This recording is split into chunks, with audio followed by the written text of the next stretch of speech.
Reflections on the Capstone, Whitney Dargle, Georgetown College. When I began my master's degree at Georgetown, I was unsure if the educational technology endorsement that I had signed up for was something I wanted to stick with.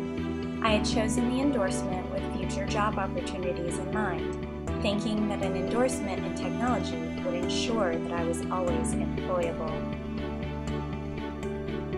After just a couple of classes, I began to feel like a technology endorsement may not be for me, so much so that I wrote my initial literature review on behavior management techniques rather than technology. But the more I started learning about educational technology, the more engaged I became in the subject. Many of the technology projects I made during my time at Georgetown were highly applicable to me as a classroom teacher.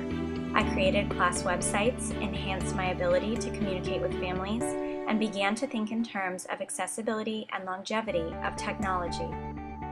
As I worked my way deeper into the educational technology course load, I found myself speaking up more often during staff meetings to discuss how technology had changed the way I taught students and communicated with families. On several occasions, I found myself in the principal's office excitedly talking about how technology programs and initiatives could change our school. At one point, I even found myself with a new job offer as a result of what I had learned in my graduate studies. While technology was changing the way I ran my classroom in the day-to-day, I always kept the Capstone project in the back of my mind. I brainstormed ways that I could use technology to enhance my teaching.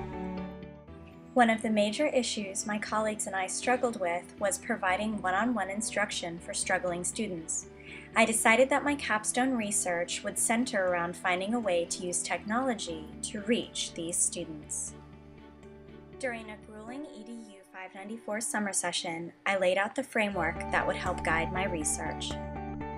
I felt as though I had never worked so hard researching, reading, and writing.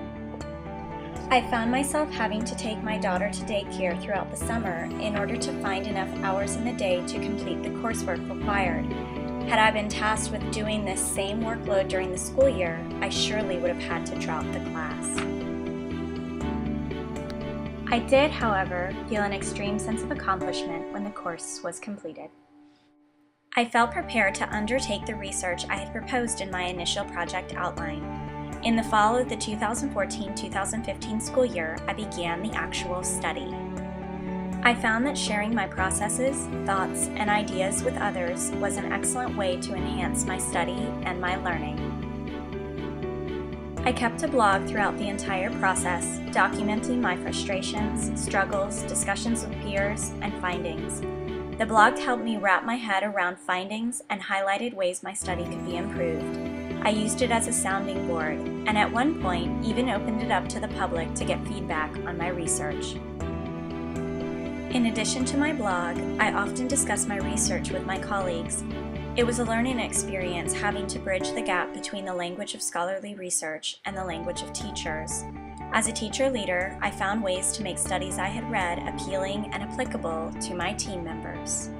I also shared the findings of my study with my kindergarten team and opened the floor to questions and discussion. So this is my thesis presentation for my school group, and here is my school group. Hi! Each year, kindergarten students enter school with a deficit in their learning. I have a foundation in educational technology. That's what my certification will be in. So I started thinking, how could I use technology to try to meet this need in my classroom? So I wanted to instruct students in a one-on-one environment, but I just didn't have time. I wanted to explore the question, would the use of computer-assisted instruction positively impact the achievement of kindergarten students on alphabet recognition and sound knowledge?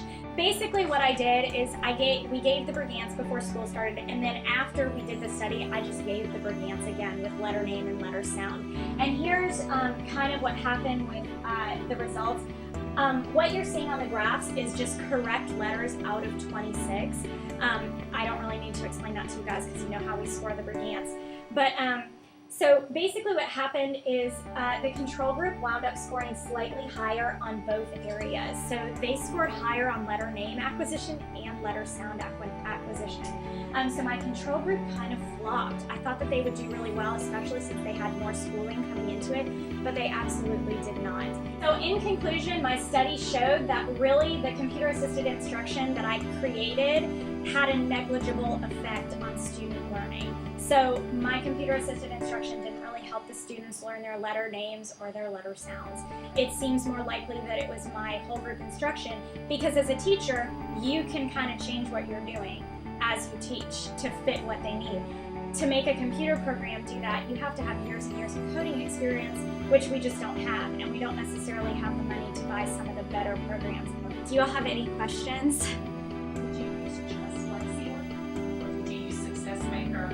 No, I didn't use any other computer programs except the videos that I made. Okay.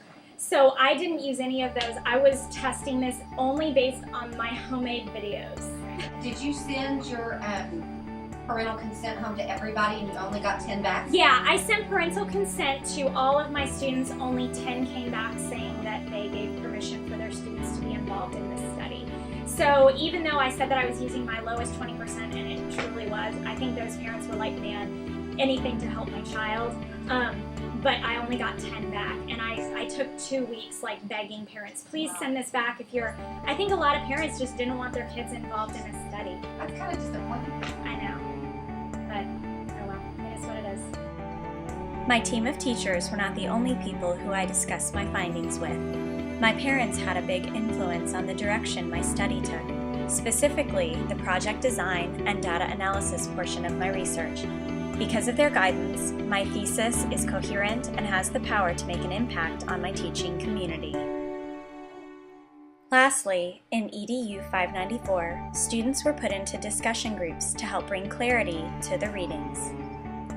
The group of women with which I was included has helped shape me into a true teacher leader. At different points throughout the Capstone project, we have each filled a leadership role in the group.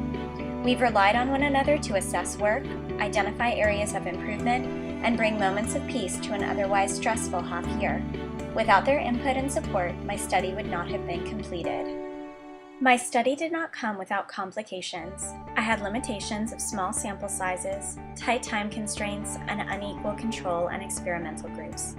These issues help me outline how future research should be conducted and what changes need to be made to help the project be more successful.